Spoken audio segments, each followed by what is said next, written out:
this is going to be a combination vlog slash reaction. I was planning on actually doing a real weekly vlog this week. However, fate kicked my butt. Okay, so the reason I am not doing a full-on weekly vlog is because I got sick. Yeah, my dumb luck. I have allergies. If you guys want to go back, you can watch the video from last May. Where I talked about the fact that I actually have some pretty bad seasonal allergies, and last year around this time I got really sick because of the allergies. I ended up with a cold that became a viral infection, and that knocked me down for almost the entire month of May. So it's only fitting that, again, this time of year, I got sick. So I started feeling crummy last Friday, Saturday, Sunday, which was the day we went and saw Endgame, and I pulled myself together. I kept myself together just to go see Endgames. And then Monday, it was like, boom. So Monday and Tuesday, I was pretty much down for the count. And like Tuesday afternoon was when I started finally feeling better. So I am starting to feel better. I still have the cold, if you guys can't tell. I'm not as stuffed up as I was. I can actually wear my glasses now for long periods of time, and it doesn't hurt. But I was kind of like really down for the count for a few days. So that's why I haven't really vlogged anything this week, because after Endgames, which took a lot out of me, I just was like down for 2 days, and now it's Thursday, and I don't really have anything planned, and so I decided, you know what, this week, I'm just gonna not do a full-on big weekly vlog, which really isn't that big, because I also want to start a new kind of posting schedule. Since these are weekly vlogs, I decided to experiment with them. If you guys have been on my channel for a while, you know what changes when I post the videos. I used to do them every day, then a couple times a week, and now I do them like once a week, simply because that's what works out for me. I'm not like groundbreaking influencer or anything.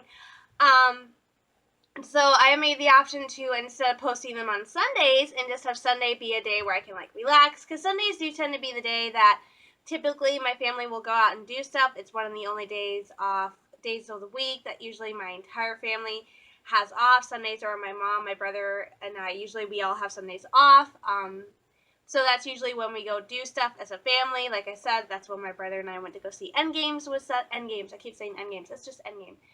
We went to go see Endgame on Sunday. That's usually when we do our little family vacations, where we go to like a zoo or something. And so yeah, so Sundays are usually a day where we just kind of chill out as a family, run errands, stuff like that. So I really just want to kind of have Sunday set aside as like a day of rest, where I'm not like running to get everything done. And Saturdays, which are just kind of days I tend to stay home anyway, I can set aside Saturdays to get the vlog edited and get it uploaded and posted to YouTube, because I'm already doing stuff online that day, because usually that's when I have a chapter due that I'm trying to get posted. I'm doing other stuff, so Saturdays are just a better posting day for me, video wise. But this will get posted today because this is a combination vlog and a reaction. So as I told you guys, Sunday my brother and I went to go see Endgames, and I went in prepared, okay? I did not read any spoilers. I did not read anything. I avoided any and all fan fiction that even hinted that was related to Endgame in some way.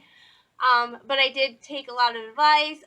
I had been joking around with the idea of actually taking tissues to the movie theater, because a lot of people were saying, oh, I was devastated. I've seen Endgames like 3 times, and every single time I left the theater in tears. And I went to our local Hallmark store, because Hallmark does these things, has this line of stuff called itty bitties, which I love. They're absolutely cute. If you're wondering what an itty bitty is, this is an itty bitty, and this is the Loki itty bitty, and I love it. It's so cute. So I'd gone to Hallmark to get the Loki itty bitty, and I also got Captain Marvel itty bitty, Carol, and then I ended up going back Sunday after the movie and getting 4 more itty bitties, one of which was Nat, Black Widow, for obvious reasons. And I was talking to the lady checking me out. She's like, oh yeah, you should probably take tissues. And I'm like, okay then. So I actually went to the movie theater because I needed to bring cough drops anyway, and I filled a little Ziploc baggie with cough drops and tissues. And they were right. I did cry. 1 second. Sorry about that. I was a telemarketer. Anyway, so I went in. I lost my train of thought. Oh yeah, I was talking about Endgames, and I'm glad I can kind of talk about this now, because the Russo brothers said it was okay to do official spoilers on Monday. for obvious reasons. But I went into Endgames and I was thinking, I felt kind of silly bringing the tissues because I did cry watching Infinity War. That was really devastating. I mean, Loki got me hard, and then the whole thing with Peter, because one of my favorite, I guess you could call it a trope, one of my favorite things is I love the Iron Dad Spider Son, which for those of you who don't know, that is basically anytime Tony Stark acts like Peter Parker's dad, and it's kind of a big thing in the fanfiction community. There are literally like hundreds of stories where it's literally Tony is basically Peter's dad, and it's I love it, and I think you can actually kind of see that dynamic in the movies, which is one of the reasons why it's my favorite. So that was kind of hard, and I was thinking, is Endgame really going to be that sad? I mean, but I went in, and holy cow, the feels! Oh my god, from the moment we hit that first scene with Clint and his family, and then you have, and like I said, this is going to be a spoiler-filled thing because it's kind of official. So if you guys don't want to have any spoilers, then you don't have to watch this. And you can go ahead and let me know your thoughts. Anyway, from like Clint's family to Tony having that breakdown, and I think that's what really got me right at the beginning. I love Hawkeye. I love the fact that he's kind of a family character. But you have Tony Stark, who has kind of been this guy who's kind of set himself off as he said himself, he's a narcissistic playboy. And a billionaire, so he kind of has a lot going for him. But to see him come back to Earth after almost dying and just have this major meltdown, breakdown, and because I think Peter's death really hit him, the loss of Peter in Infinity War, because Peter looked up to Tony, and again, it goes back to the Iron Dad Spider Son. Tony, I believe, was far more than a mentor to Peter, and of course nobody was expecting Peter Parker's death, and the whole, oh, Mr. Stark, I don't feel so good, and I don't want to go, don't let me go, and I think that really devastated Tony to such a degree that that it just kind of led to this breakdown, which is why I love the movie going forward and seeing Tony later on with Morgan and saying, and kind of this realization that he has accepted Peter as like his kid, and so he has his daughter, but he has this other kid. He had another kid that he lost, and I think that's what really drives him to go ahead with Nat and Steve and Scott and their idea that, hey, we can do this thing where we can travel back in time and we can save all these people, and I think it's really that which pushed Tony to do what he did, and he found a way to do it. And so I really love Tony's arc because throughout of this now, because it really shows how much he's changed to the point where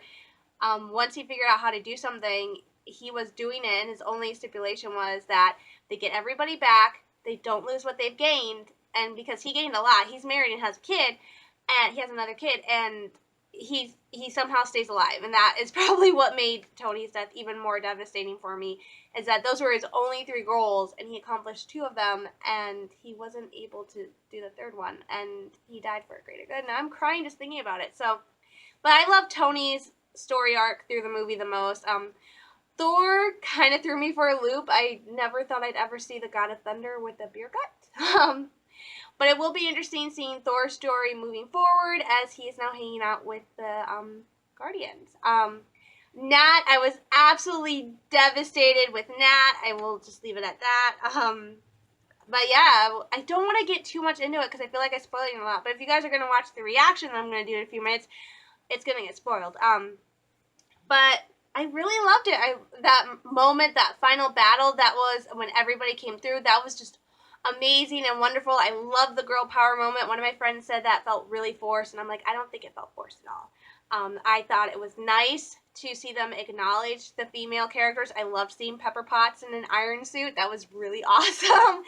And again, harken back to one of my favorite moments where Morgan, Tony's daughter, comes out and she's wearing that mask, and he's like, where did you find that? In the garage. I wasn't looking for it, but I found it. And it's like, yeah, she was just like the perfect combination of Tony and Peter. And what did I do?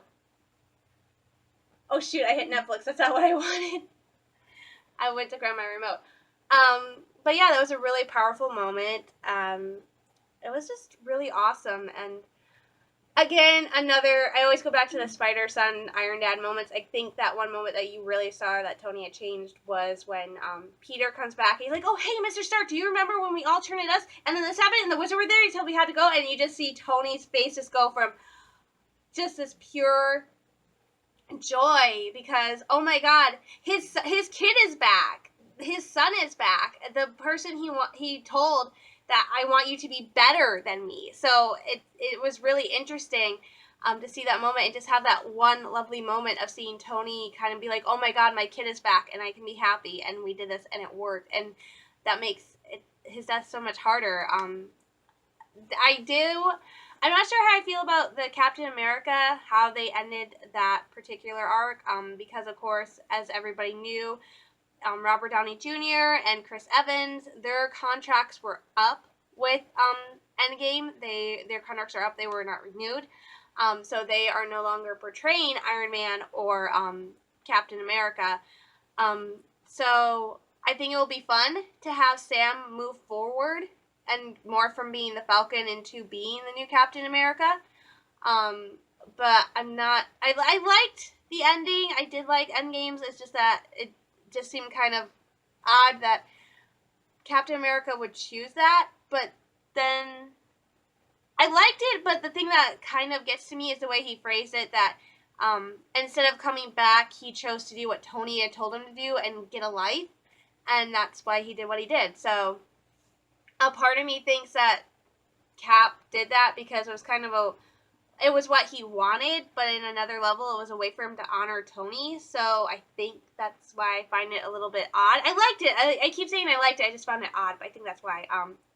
But now moving forward, we have some interesting stories. Like I said, Thor is with the Guardians. Clint is. I don't really know what Clint's going to do. We know Sam and Bucky are going to have their own show on Disney Plus called, as of right now, they're titled The Falcon and Winter Soldier. Wanda and Vision are getting their own 50s style show on Disney Plus. That will be interesting to see. And also Loki will have his own show. And of course, there is that big plot hole in the movies, like what did Loki do? So I'm interested in seeing that. I'm really excited. And they have announced that the TV shows are going to deal with Endgame. I'm not so sure how that's going to work out with the Wanda and Vision one, because they said it's kind of set like a 50s style show, and I'm like, how is that going to work with that one? But now my friend, a coworker and I talked about this. I do think we're going to see an emphasis on more on the younger superheroes from Marvel, more the next generation, because of course the next movie is coming out, which is what I'm going to do the trailer reaction for just a little bit, is Spider-Man Far From Home, which is dealing with Peter Parker in the aftermath of Endgame. Now, some people, my brother, are saying we're not going to get a lot of the Endgame aftermath in this movie. I kind of think we're going to get more than what people are saying because that had to have such an impact on Peter. Like I said, Tony was kind of his dad. Tony was his mentor. Tony was his idol, not just as a superhero, but as a person. So I think there is still going to be some issues, and hence why the Russo brothers said this past Monday, the 7th, the 6th was the day that you could start officially spoiling Endgames, because I'm about ready to watch the trailer, and there's a major spoiler apparently in the trailer. Another one of my coworkers said it was pretty ballsy for them to do that, because not everybody has seen Endgame yet. So this is why I'm saying, okay, if you guys haven't seen it, you do it. So I am actually going to do that right now and react to Spider-Man Far From Home. And for those of you who haven't heard about it yet, basically Spider-Man Far From Home is following Peter Parker after Endgame has taken place. He has gone to Europe on, I think it's a school trip, and while he is there, he is approached by Nick Fury, who wants him to team up with this character called Mysterio, who's being played by Jake Gyllenhaal. And needless to say, Parker luck, who knows what's going to happen. So I'm really excited to see this. Spider-Man is one of my favorite characters. And I don't care who gets mad at me. I think Tom Holland has done the best portraying of Spider-Man. Because I think with Andrew Garfield and Tobey Maguire, they really focused on Spider-Man, the hero aspect of it. And not so much as Peter Parker, the character. Tom Holland is doing a really great job as Peter Parker. So I think that's really important to note. So, excuse me. I'm going to lose my voice by the end of this. So let me cue up Spider-Man Far From Home. So this trailer was released Monday, and like I said, I was sick. So this is the first really day that I've really felt like, hey, I want to do this. So I'm really pumped and excited. So let's watch it. I I got Loki! I can't. The Spider-Man Far From Home trailer is about to play, but if you haven't seen Avengers Endgame yet, stop watching because there's some serious spoilers about to come up. But if you have seen Avengers Endgame, enjoy the trailer. There's your warning. Everywhere I go, I see his face. Oh my gosh. I just really miss him. Yeah, I miss him too. I don't think Tony would have done what he did if he didn't know that you were going to be here after he was gone.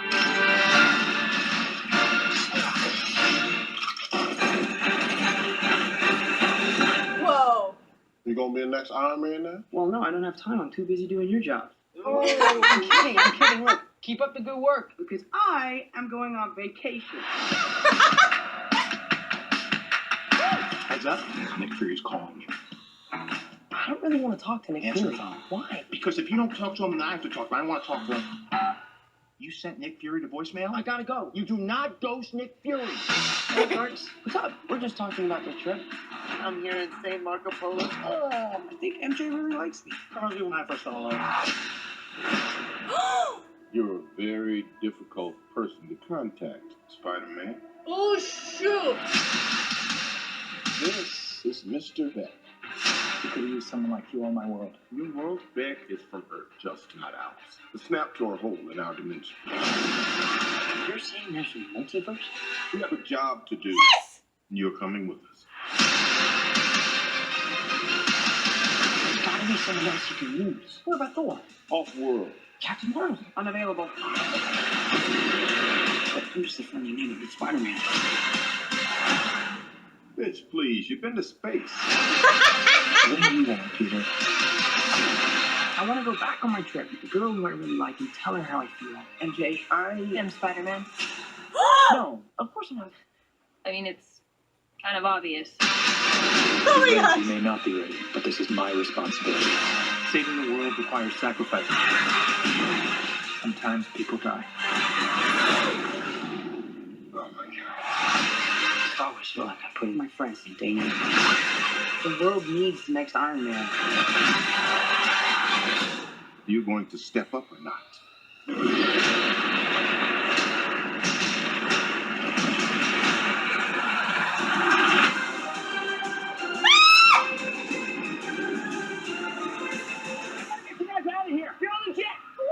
I work with Spider-Man. You work for Spider-Man? I work with Spider-Man, not for Spider-Man. New plan.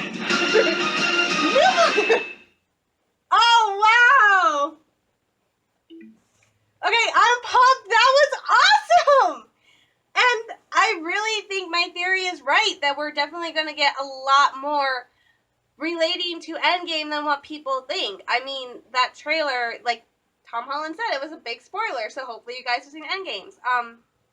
I mean, it does start off with Peter saying everywhere he goes, he sees Tony, and it means a lot. And I think what's really interesting is Happy. Happy was Tony's driver and bodyguard, and we see him at the end of Endgame talking to Morgan about how he'd get her all the cheeseburgers she wants because that's what Tony likes. But now we see him, and he mentions that he thinks Tony wouldn't do what he did in Endgame if he didn't believe that Peter was going to step up and be the hero people need him to be.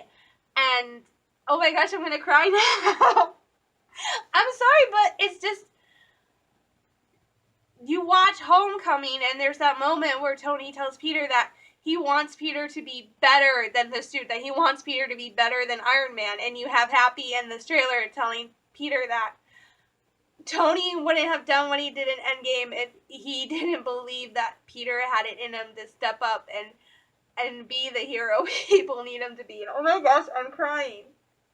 That's how much these characters mean to people like me. And so you really, I think it comes across in this trailer that Peter's struggling, that Peter sees Tony and he wants to be the hero Tony thinks he can be. I told him he could be, but at the same time, you hear Peter tell Fury, I'm just a friendly neighborhood Spider-Man. I don't have it in me to be like an Avenger, to be somebody who can save the world, to save the multiverse, to save the galaxy. He doesn't see it in himself.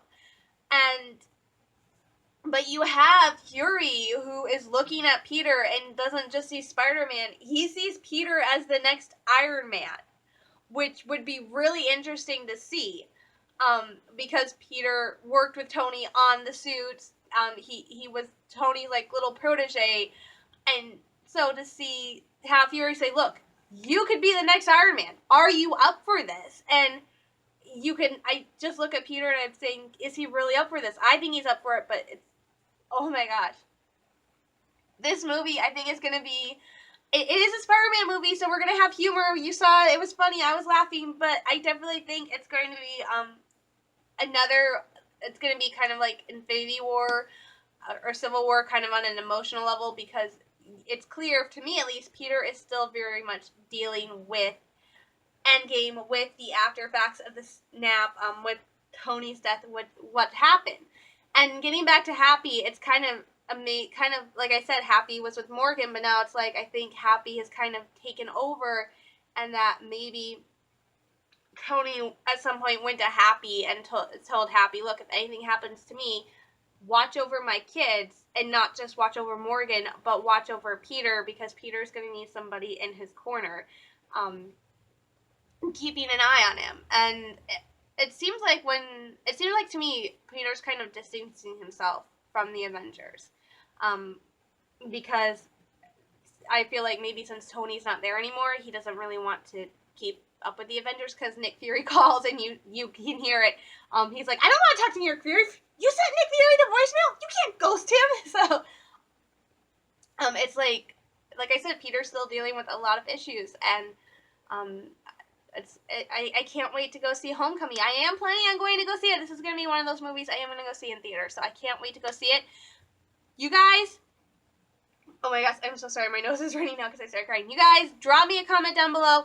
Tell me what you guys thought of Endgame. If you went and saw it, did you love it? Did you hate it? What were your top moments from the movie? If you guys have seen the trailer, guys, go check out the trailer for Spider-Man Far From Home. Tell me what you guys think about it, and if you think we are going to have Peter really kind of dealing with the aftermath, or maybe Peter's already moved on and is just trying to fit in. So tell me what you guys think about the trailer, what you guys think about Endgame. I will be back next week, hopefully at full-on strength, because I'm still knocking out this cold. So I will be back next week with a regularly scheduled vlog posted on Saturday. So you guys stay safe, stay sane. I am sending you all lots of love, hugs, and prayers, and I will talk to y'all later. Bye!